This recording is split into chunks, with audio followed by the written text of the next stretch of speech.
छाँव प्रस्तुत करती है NCERT audio books with text and pictures. विषय हिंदी रिमझिम। नमस्कार, मैं हूं हेमंत रायपुरिया, इस ऑडियो बुक में आपका साथी। छाँव द्वारा पेश किए गए इस ऑडियो बुक को आप बार बार सुनकर अपने पाठ के सभी शब्दों के सही उच्चारण पर आप काम कर सकते हैं। इतना ही नहीं, आप पढ़ने के सही तरीके पर भी काम कर सकते हैं। इसलिए इस वीडियो को इसी वक्त अभी पॉज कीजिए और अपनी किताब लेकर सामने बैठ जाइए। इस ऑडियो बुक को आप बार बार सुनेंगे और साथ में बार बार पढ़ेंगे तो आपके रीडिंग स्किल्स और स्पीकिंग स्किल्स दोनों बहुत अच्छे होंगे। भाषा को जानने और समझने का ये एक बहुत अच्छा तरीका है। मुझे उम्मीद है आप इसे जरूर अपनाएंगे। चलिए अब शुरू करते हैं। पाठ 1, राख की रस्सी। लोनपो गार तिब्बत के 32वें राजा सोनगवसेन गाम्पो के मंत्री थे। वे अपनी चालाकी और हाजिर जवाबी के लिए दूर दूर तक मशहूर थे। कोई उनके सामने टिकता न था। चैन से जिंदगी चल रही थी, मगर जब से उनका बेटा बड़ा हुआ था, उनके लिए चिंता का विषय बना हुआ था। कारण यह था कि वो बहुत भोला था। होशियारी उसे छूकर भी नहीं गई थी। लोनपो गार ने सोचा, मेरा बेटा बहुत सीधा साधा है, मेरे बाद इसका काम कैसे चलेगा। एक दिन लोनपो गार ने अपने बेटे को 100 भेड़ें देते हुए कहा, तुम इन्हें ले जाकर शहर जाओ, मगर इन्हें मारना या बेचना नहीं। इन्हें वापस लाना 100 जौ के बोरों के साथ, वरना मैं तुम्हें घर में नहीं घुसने दूंगा। इसके बाद उन्होंने बेटे को शहर की तरफ रवाना किया। लोनपो गार का बेटा शहर पहुंच गया, मगर इतने बोरे जौ खरीदने के लिए उसके पास रुपए ही कहां थे। वो इस समस्या पर सोचने विचारने के लिए सड़क किनारे बैठ गया, मगर कोई हल उसकी समझ में ही नहीं आ रहा था। वो बहुत दुखी था। तभी एक लड़की उसके सामने आ खड़ी हुई। क्या बात है? तुम इतने दुखी क्यों हो? लोनपो गार के बेटे ने अपना हाल कह सुनाया। इसमें इतना दुखी होने की कोई बात नहीं, मैं इसका हल निकाल देती हूं। इतना कहकर लड़की ने भेड़ों के बाल उतारे और उन्हें बाजार में बेच दिया। जो रुपए मिले उनसे जौ के 100 बोरे खरीदकर उसे घर वापस भेज दिया। लोनपो गार के बेटे को लगा कि उसके पिता बहुत खुश होंगे, मगर उसकी आपबीती पर उन्होंने ध्यान नहीं दिया। वो उठकर कमरे से बाहर चले गए। दूसरे दिन उन्होंने अपने बेटे को बुलाकर कहा, पिछली बार भेड़ों की बाल उतारकर बेचना मुझे जरा भी पसंद नहीं आया। अब तुम दोबारा उन्हीं भेड़ों को लेकर जाओ, उनके साथ जौ के 100 बोरे लेकर ही लौटना। एक बार फिर निराश लोनपो गार का बेटा शहर में उसी जगह जा बैठा। न जाने क्यों उसे यकीन था कि वो लड़की उसकी मदद के लिए जरूर आएगी। और हुआ भी कुछ ऐसा ही। वो लड़की आई। उसने अपनी मुश्किल कह सुनाई। अब तो बिना जौ के 100 बोरों के मेरे पिता मुझे घर में नहीं घुसने देंगे। लड़की सोचकर बोली, एक तरीका है। उसने भेड़ों के सींग काट लिए। उन्हें बेचकर जो रुपए मिले उनसे 100 बोरे जौ खरीदे।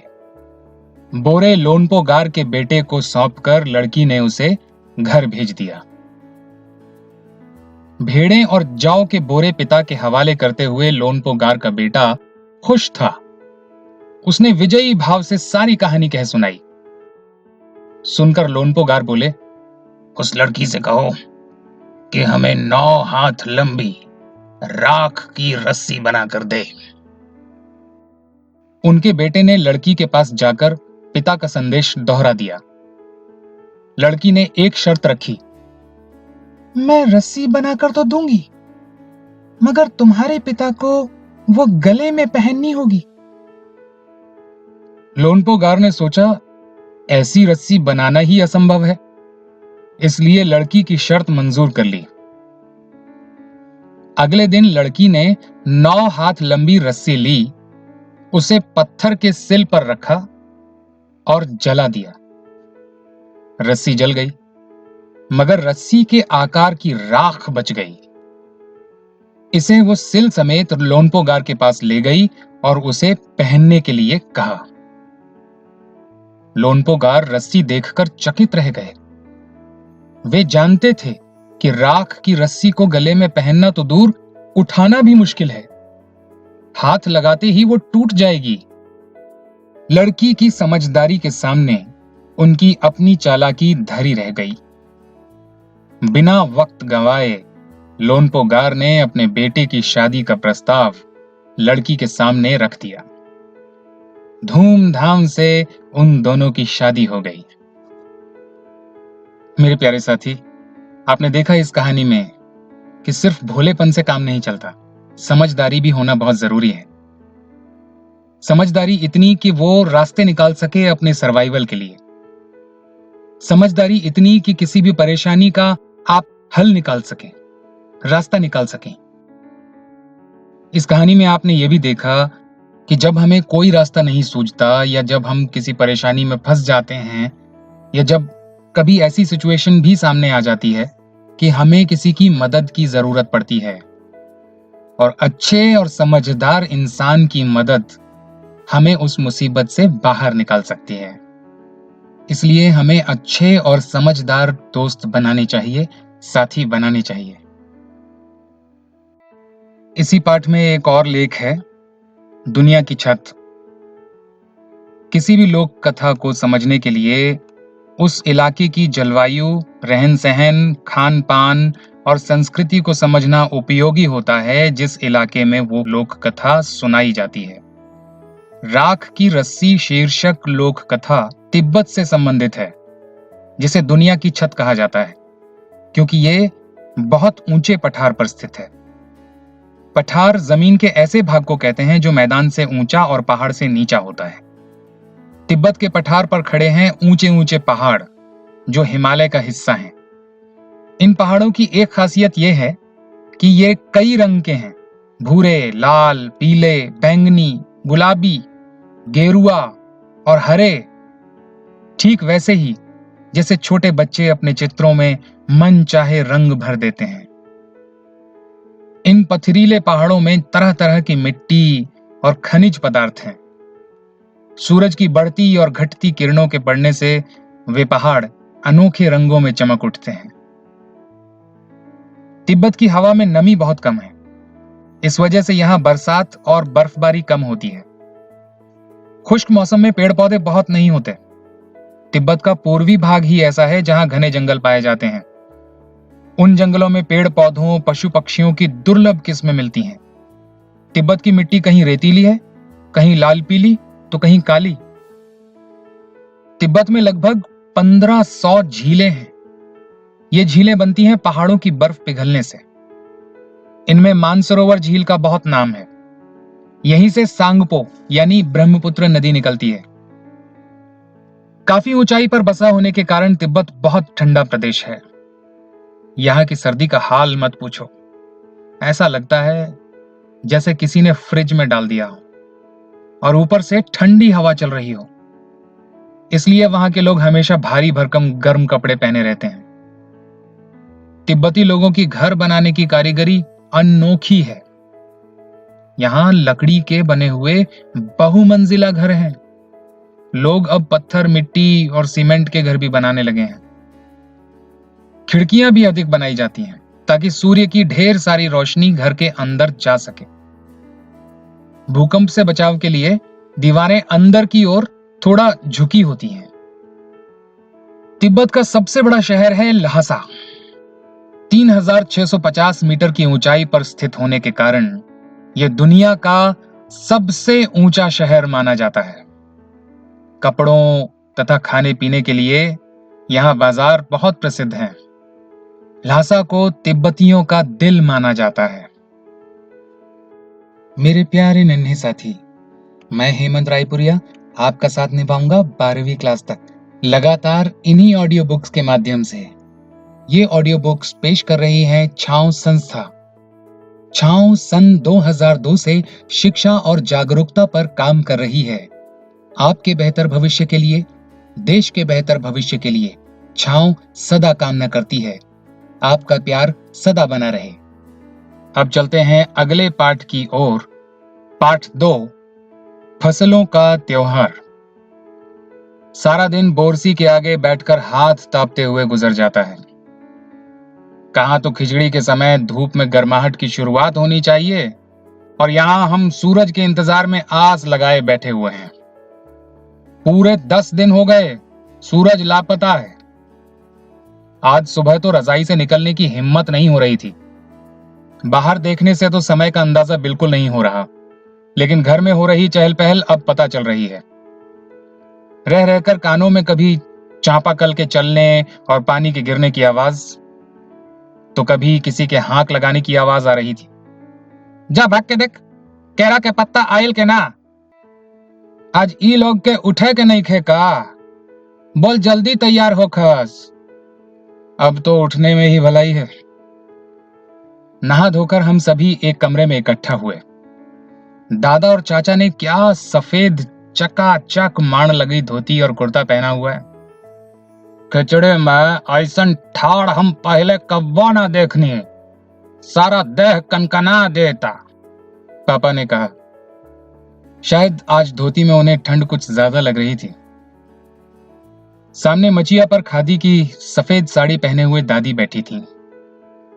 आज दादी ने अपने बाल धोए हैं, झक सफेद सेमल की रुई जैसे हल्के फुल्के बाल। गौर से देखने पर भी एक काला बाल नजर नहीं आता। बिल्कुल धुली धुली सी लग रही हैं दादी। उनके सामने केले के कुछ पत्ते कतार में रखे हैं, जिस पर तिल, मिठा यानी गुड़, चावल आदि के छोटे छोटे ढेर पड़े हुए हैं। हमें बारी बारी से उन सभी चीजों को छूने और प्रणाम करने के लिए कहा गया। जब सबने ऐसा कर लिया तो उन सभी चीजों को एक जगह इकट्ठा करके दान दे दिया गया। आज तो अप्पी दीदिया बुरी फंसी। उन्हें ना तो चूड़ा दही ही पसंद है और ना ही खिचड़ी पर आज तो फरमाइशी नाश्ता नहीं चलेगा, उन्हें दोनों ही चीजें खानी पड़ेंगी। आज खिचड़ी जो है। खिचड़ी खाने के बाद सभी ने गया से आए तिल, गुड़ और चीनी के तिलकुट को बड़े चाव से खाया। खाते खाते मैं सोच रही थी कि कितनी अलग है ना ये खिचड़ी जो अभी हम मना रहे हैं। स्कूल में हम जो खिचड़ी मनाते थे उसकी अलग ही मस्ती हुआ करती थी। छुट्टी का दिन, नाव में बैठकर गंगा नदी की सैर और फिर टापू पर बालू में दौड़ते हुए पतंग उड़ाना या उड़ाने की कोशिश करना, कितना मजा आता था। इधर हम पतंग उड़ाते थे और वहीं थोड़ी दूर पर गुरुजी, विमला दिद्दा, आनंद जी, झिलमिल भैया सब मिलकर ईंट से बने चूल्हे पर बड़े बड़े कड़ाहों में खिचड़ी बनाते थे। हम भी बीच बीच में अपनी पतंगों को सुस्ताने का मौका देते हुए मटर और प्याज छीलने बैठ जाते। वैसी खिचड़ी फिर दोबारा खाने को नहीं मिली। वाकई ढंग कैसा भी हो, पर है ये खुशियों का त्योहार। जनवरी माह के मध्य में भारत के लगभग सभी प्रांतों में फसलों से जुड़ा कोई ना कोई त्योहार मनाया जाता है।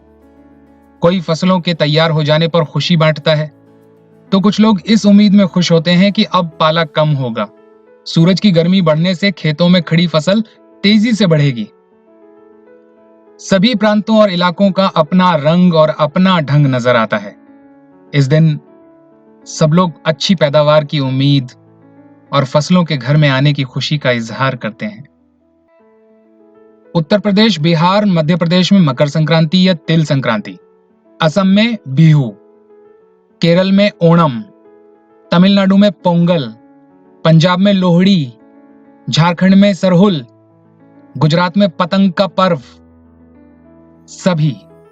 सभी खेती और फसलों से जुड़े त्योहार हैं। इन्हें जनवरी से मध्य अप्रैल तक अलग अलग समय मनाया जाता है। झारखंड में सरहुल बड़े जोशो खरोश के साथ मनाया जाता है। 4 दिनों तक इसका जश्न चलता रहता है।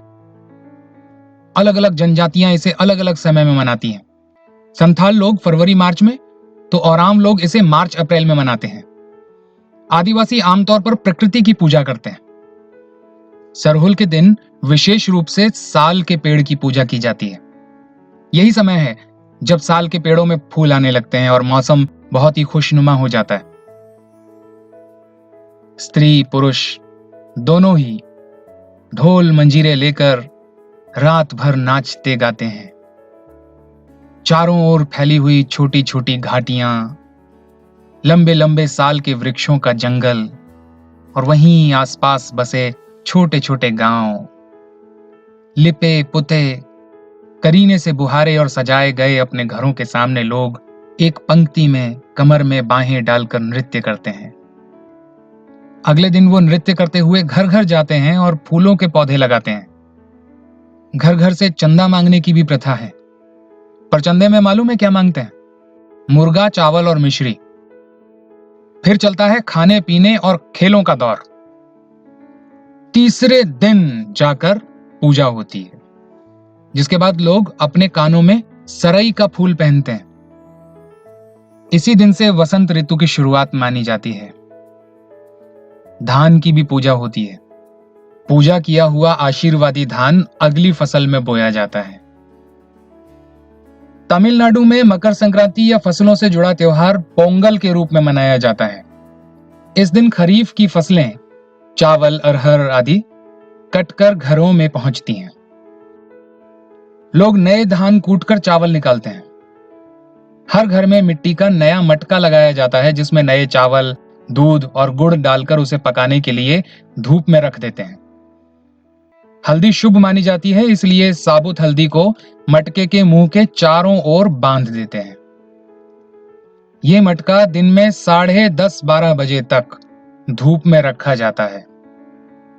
जैसे ही दूध में उफान आता है और दूध चावल मटके से बाहर गिरने लगता है, तो पोंगला पोंगल, पोंगला पोंगल यानी खिचड़ी में उफान आ गया के स्वर सुनाई देते हैं। दूसरी ओर गुजरात में पतंगों के बिना तो मकर संक्रांति का जश्न अधूरा ही माना जाएगा। इस दिन आसमान की ओर यदि नजर उठाएं तो शायद हर आकार और रंग रूप की पतंगें आकाश में लहराती हुई मिलें। प्रत्येक गुजराती, चाहे वो किसी भी धर्म, जाति या आयु का हो, पतंग उड़ाता है। हजारों लाखों पतंगों से सूर्य भी ढक सा जाता है। कुमाऊं में मकर संक्रांति को घुघुतिया भी कहते हैं। इस दिन आटे और गुड़ को गूंथकर पकवान बनाए जाते हैं। इन पकवानों को तरह तरह के आकार दिए जाते हैं, जैसे डमरू, तलवार, दाड़िम का फूल आदि। पकवान को तलने के बाद एक माला में पिरोया जाता है। माला के बीच में संतरा और गन्ने की गंडेरी पिरोई जाती है। यह काम बच्चे बहुत रुचि और उत्साह के साथ करते हैं। सुबह बच्चों को माला दी जाती है। बहुत ठंड के कारण पक्षी पहाड़ों से चले जाते हैं। उन्हें बुलाने के लिए बच्चे इस माला से पकवान तोड़ तोड़कर पक्षियों को खिलाते हैं और गाते हैं, कौआ आओ, घुघुत आओ, ले कौआ बड़ो, माँ के देजा सोने का घड़ो, खा ले पूरी, माँ के देजा सोने की छुरी। इसके साथ ही जिस चीज की कामना हो वो मांगते हैं। है ना कितने अलग अलग अंदाज मकर संक्रांति को मनाने के। कहीं दूध, चावल और गुड़ की खीर बनती है, तो कोई 5 प्रकार के नए अनाज की खिचड़ी बनाता है। कहीं कहीं लोगों का सैलाब नदी में स्नान के लिए उमड़ पड़ता है। लोग ठंड से ठिठुरते रहेंगे, पर बर्फीले पानी में कम से कम एक बार डुबकी तो जरूर लगाएंगे। हाल यह होता है कि इन जगहों पर तिल रखने की भी जगह नहीं होती। तिल से याद आया, मकर संक्रांति के दिन पानी में तिल डालकर स्नान करना, तिल दान करना, आग में तिल डालना, तिल के पकवान बनाना विशेष महत्व रखता है। तुम्हारे घर या इलाके में इस त्योहार को कैसे मनाया जाता है? इसे खिचड़ी, पोंगल, मकर संक्रांति या कुछ और कहा जाता है? या तुम फसलों से जुड़े कोई और त्योहार मनाती हो? यदि तुम आपस में बात करो तो तुम्हें यह जानकर हैरानी होगी कि कई बार एक ही इलाके में रहने वाले लोग भी इस त्योहार को अलग अलग ढंग से मनाते हैं। आप देख रहे हैं NCERT audio book with text and pictures.